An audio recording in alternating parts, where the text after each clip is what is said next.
We're Team 1 of Miss Liang's 4th period biotechnology class, and we're going to show and explain to you how we transform this plasmid. Our transformed DNA is called recombinant DNA, which is basically when two strands of DNA from different sources are fused together. Let us introduce to you our plasmid. A plasmid is a small circular strand of DNA. Our plasmid in this case is pink. We have to know what we want to insert into our plasmid. We want to be able to put this cell DNA that has insulin, which is purple, into our plasmid. The cell DNA, which is yellow, unlike our plasmid, is not circular. Now we have to test which restriction enzyme we would be able to use. Restriction enzymes are the scissors that cut into a specific sequence that must cut both the cell DNA and the plasmid. Since there are 8 restriction enzymes, it might take a while to find the one that works the best.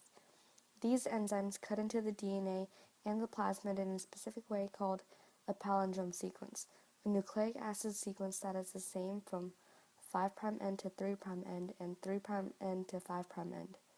The place that the enzyme cuts is called the restriction enzyme recognition site. Once they're cut, the ends are called sticky ends, which are single-stranded ends that are used to join DNA pieces from different sources.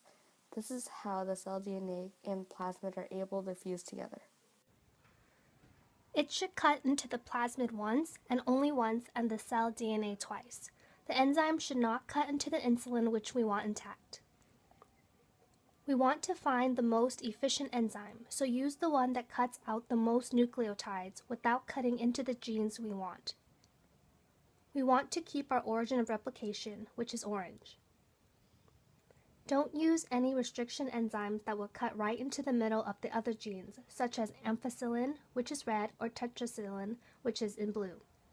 But it's okay if the enzyme cuts out the one of the genes entirely. Just make sure to keep the origin of replication. Once both of the cell DNA, which contains insulin, and the plasmid is cut, we use ligase to bind it to one another. The plasmid should once again be circular and should now include the cell DNA and the insulin in it. Now we have to test our DNA with antibiotics, which kills bacteria. We use antibiotics to verify whether transformation of the DNA actually occurred. Our plasmid has genes that are considered to have antibiotic resistance, which makes the antibiotics not work. In our case, our plasmid has kept all of the antibiotic genes, ampicillin, tetracycline, and kanamycin. This means that we would be able to use all of the antibiotics to test whether it works or not. Lastly, here is our plasmid map, which is a map of known restriction sites within a sequence of DNA. Thanks for watching.